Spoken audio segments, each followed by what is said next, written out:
And with all due respect to my very good friend, Mr. Beerider, I rise as the ranking member of the International Monetary Policy and Trade Subcommittee in strong opposition to this 30-day extension to the Export-Import Bank. I think it is time to send this bank a message, and I think we should vote down this extension and this bill this afternoon. This bill, I should say, is being opposed by 10 of my colleagues who have sent a letter to every member of Congress urging a no vote on this legislation. These representatives are Dana Rohrabacher, John Conyers, Ron Paul, Peter DeFazio, Dennis Kucinich, Maurice Hinchey, Barbara Lee, William Lacey Clay, Sherrod Brown, Adolphus Towns. This bill is also opposed by the Paper, Allied Chemical and Energy Workers International, PACE, a union with over 300,000 members. It is opposed by the Independent Steelworkers Union. It is opposed by the U.S. Business and Industry Council and by the Cato Institute, a conservative think tank. Mr. Speaker, this is an example of where progressives, such as myself, and conservatives are coming together to protect the American taxpayer and the workers of this country in opposition to an outrageous example of corporate welfare. While I do not often agree with the conservative columnist Robert Novak, I urge members to read the article that he wrote, which appeared in yesterday's Washington Post, which raises some very strong concerns about the Export-Import Bank. Mr. Chairman, many supporters of the Export-Import Bank argue that the bank is necessary in order to create jobs.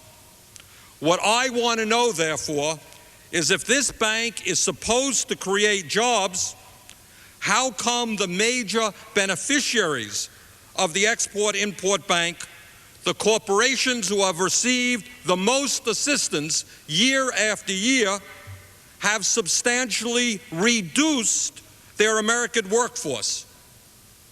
In other words, instead of creating new jobs, these large corporations have taken money from the Export-Import Bank, and year after year, they have thrown tens and tens of thousands of American workers out on the street. And I think it's time to tell those folks who are on the trial for corporate welfare that if they want money from the taxpayers of this country, if they want help from the working people of this country, you don't lay off hundreds of thousands of American workers.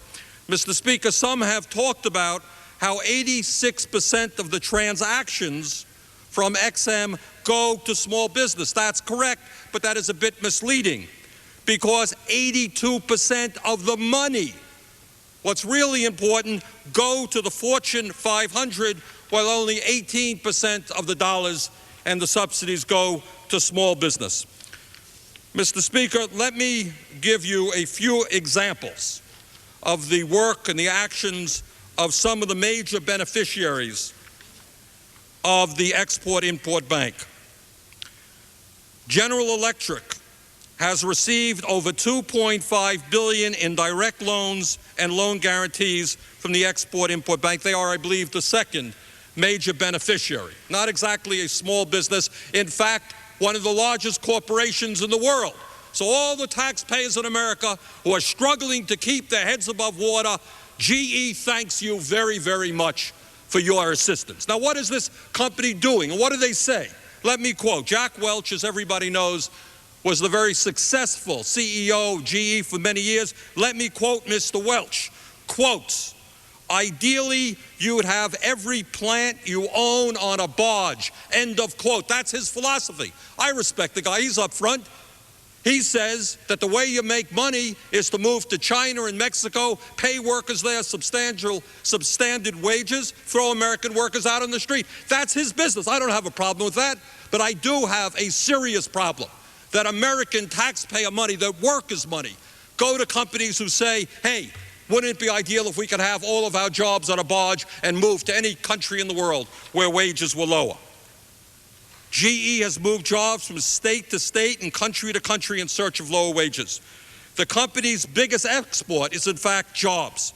In 1975, GE had 667,000 American workers. In 1995, they employed 398,000, a decline of 269,000 jobs. Now, isn't that something?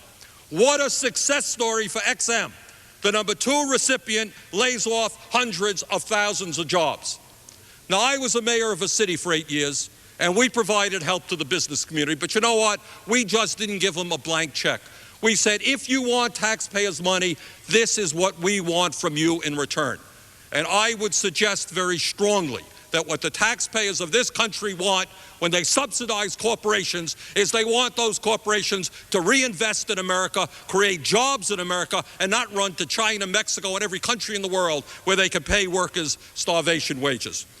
Mr. Speaker, at this point, I would reserve the balance of my time. The gentleman from Vermont has reserved the balance of his time. The gentleman from Nebraska. Mr. Speaker, it's my pleasure now to yield such time as he may consume to the distinguished chairman of the Financial Services Committee, gentleman from Ohio, Mr. Oxley.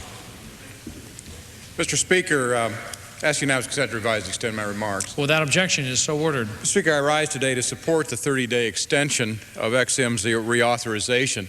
Let me take a few minutes to outline for my colleagues why this extension is so critical. Without this 30-day extension, the XM Bank will not be forced to close its doors, but it will be prevented from doing any new business transactions.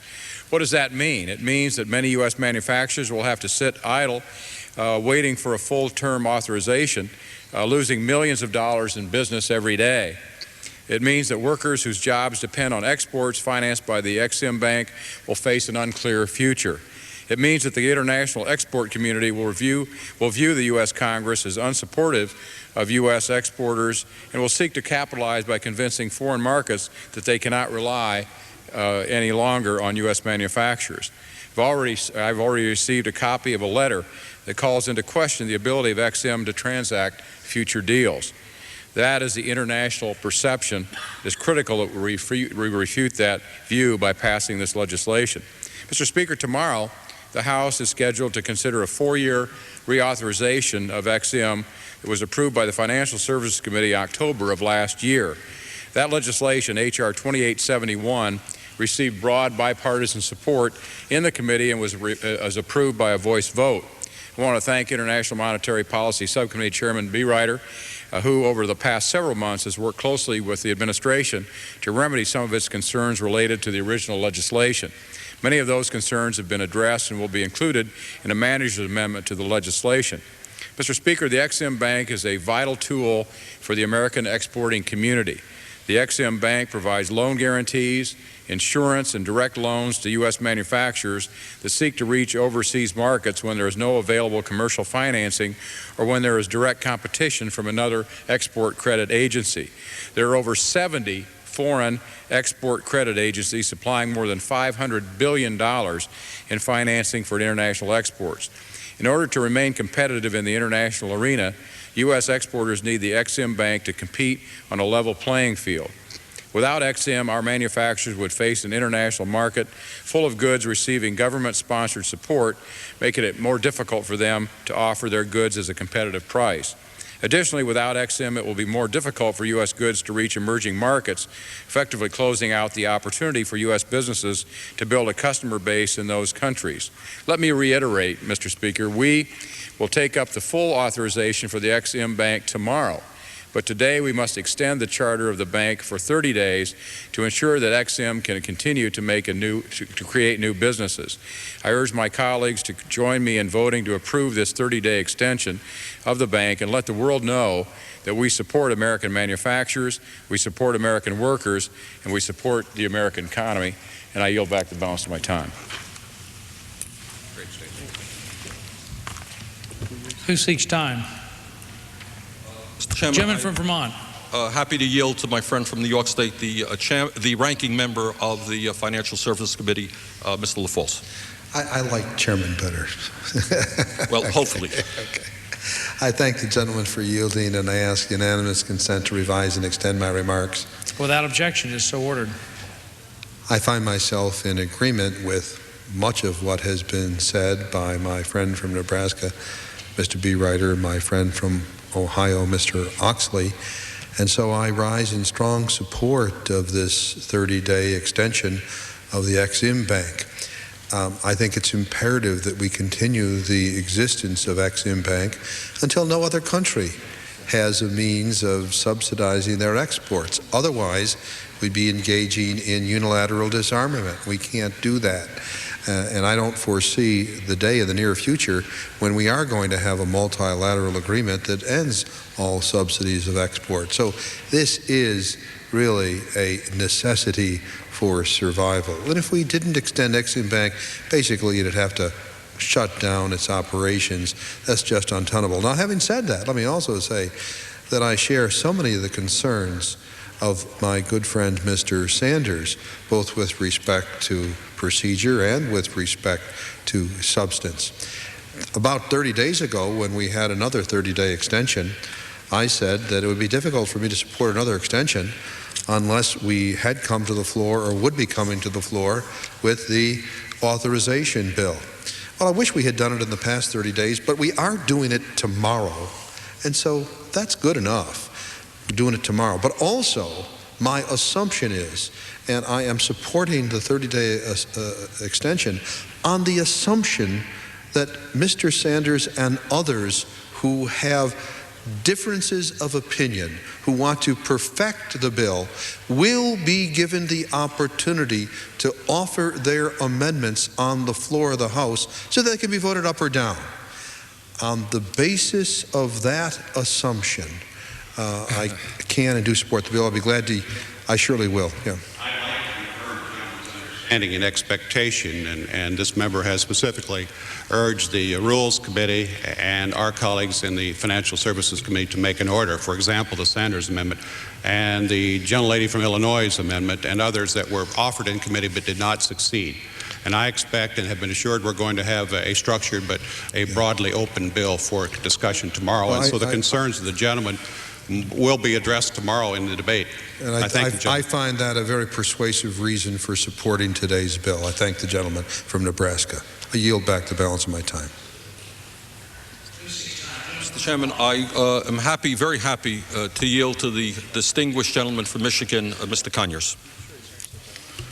I thank the ranking member for yielding. I just heard this last colloquy with the gentleman from New York. If he still has faith in the Rules Committee around here, that we're going to get a rule that will allow us to offer our amendments, I'm going to pray tonight. I'll burn a candle. I'll do everything necessary. But let's see what happens about that tonight. Now, the Export-Import Bank, I don't get this around here. $673 million in loans and loan guarantees for projects related to the Enron Corporation. Has that corporation been lifted up into this debate? Anybody want to defend that? I'll yield to them right now. $673 million in loans, leaving the taxpayers exposed to $514 million in loan. Then they approved a $300 million loan for an Enron-related project in India, even though the World Bank, for whom I have not always praised, has refused to finance the very same project because it was not economically viable. So what goes on here? Created in the Depression to create jobs, and now they're operating in a totally reverse strategy. Is this new information to the committee? They're providing the money to the Fortune 500 corporations, which are nice people, and I like them a lot, but they're the ones that are contracting the labor force in the United States as we meet. So I come to this debate a little bit confused. If my friend would yield. I yield. You come from Detroit, where General Motors is. How many workers have been laid off by General Motors, a major recipient of the Export-Import Bank? Do you have any idea? Yeah, roughly 200,000. Well, they must be doing a good job with the money that they're getting. They sure are. From 559,000 to 314,000, and that's just one of the automobile corporations. They're all contracting, and most of the Fortune 500 are contracting their workforce. So how do we end up thinking that this is very important, because this does not protect American workers? Why are we here? I yield back the balance of my time and ask unanimous consent to put my remarks in the record. Without objection, so ordered. Gentleman from Nebraska. Mr. Speaker, it's my pleasure now to yield 5 minutes to distinguished gentlelady from New York, Mrs. Maloney, a member of the Financial Services Committee. I thank the gentleman for yielding, and I rise in bipartisan support of the 30-day extension reauthorization of the Export-Import Bank. 1 month ago, Congress successfully passed a 30-day reauthorization by voice vote, and I urge my colleagues to once again support keeping the bank in business as we finish the reauthorization tomorrow. Since 1934, the Ex-Im Bank has helped finance the sale of U.S. products around the world by providing loan guarantees, loans, and export credit insurance for U.S. businesses. While some opponents of the bank argue that it has outlived its use, I believe its mission is increasingly relevant in today's competitive global economy, especially as new opportunities for U.S. exports increase in emerging markets. In politically developing regions like Eastern Europe and the former Soviet Union, projects often require the support of an export credit agency, and without Ex-Im Bank, they would be more likely to fall to foreign competitors. Exports are increasingly important to the U.S. economy. The U.S. is far more dependent on exports today, which form a larger share of the GNP than in the 1930s. In fiscal year 2000, the bank supported over $15.5 billion in U.S. exports on a subsidy of $759 million. The important point to remember about the bank is that it is a lender of last resort. It offers guarantees for loans that otherwise would not be made. $15.5 billion may not be a large number in relation to the entire U.S. economy, but this $15.5 billion represents economic activity and U.S. jobs that without Ex-Im Bank support would not be available to American workers. Across the country, Ex-Im Bank support goes to businesses both large and small. I am frequently visited by constituents who use the Ex-Im Bank. In my district in New York, the bank has worked with financial institutions, import-exporters, and manufacturers, totaling over $1 billion in exports since 1995. During this period, the bank has supported 72 different businesses in my district alone, including 19 small businesses. While today's vote will keep the bank in business for 30 days, the House will consider the bank's reauthorization through 2005 tomorrow. With the leadership of Ranking Member LaFalce and Chairman Oxley and Subcommittee Chairman Beerider, this reauthorization builds on the bank's past successes. It has strong bipartisan support, and it also includes an amendment I offered in this subcommittee, giving the bank explicit authority to turn down an application for Ex-Im support when a company has engaged in fraudulent business practices. This is an important institution, and I urge its continued support both today and tomorrow. And I yield back the balance of my time. Thank you. Gentlelady has yielded her time back to the gentleman from Nebraska. I have no more speakers at this point, and I would reserve the balance of my time. Gentleman from Nebraska has reserved the balance of his time. The gentleman from Vermont. Mr. Speaker, could you inform us as to how much time remains on both sides? The gentleman from Vermont has 8.5 minutes remaining. And the gentleman from Nebraska has 12 minutes remaining. Okay. Mr. Sanders, I expect to be the only member who will close the debate on this side. Okay. Okay. Mr. Speaker, last summer, I work with my very good friend, the distinguished chairman of the subcommittee, Mr. B. Ryder, on issues relating to the Export-Import Bank. And in fact, we introduced a bill, H.R. 2517, that would have gone a very long way in protecting the taxpayers of this country from corporate welfare and in protecting American workers. And I want to thank Mr. B. Ryder for his support of that effort. A markup was scheduled to take place on that bill, but out of nowhere, the markup was canceled. And my suspicion is that the moneyed interests who like the Export-Import Bank as it is right now sent down the word from on top that markup never took place. And what we have in front of us is an outrageous example of corporate welfare. Mr. Speaker, my feeling is that the American people, who in many instances are working longer hours for lower wages than was the case 20 or 30 years ago, many of them have no health insurance. Our seniors don't have prescription drugs. We face a housing crisis, a child care crisis. In the midst of all this, people are saying, why are the taxpayers of this country providing huge subsidies and loans to the largest multinational corporations in the world, who pay their CEOs huge salaries, give them huge benefits, and companies that take this money from the taxpayers say, thank you very much. Oh, by the way, we're laying you off because we're going to China and hiring somebody 20 cents an hour. I think the American people want us to protect their dollars. I think they want us to protect American workers. What is so bad about saying to a corporation, if you want taxpayers' money, then you got to protect American jobs? What a radical idea, but it's an idea that has not yet come to the Export-Import Bank. There are a number of reasons why we should vote no and send a message to the Export-Import Bank.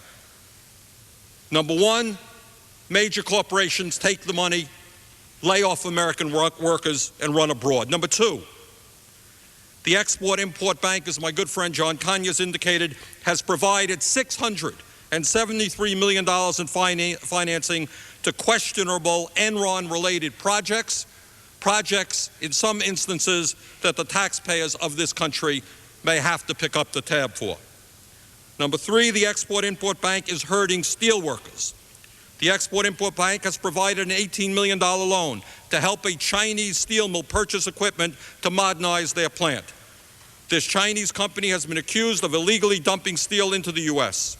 According to the United Steelworkers of America, I quote, "It is disgraceful that the U.S. government is bankrolling Chinese steel production when U.S. steel companies are declaring bankruptcy and American workers are being laid off," end of quote. Number four, the Export-Import Bank is helping the Chinese military.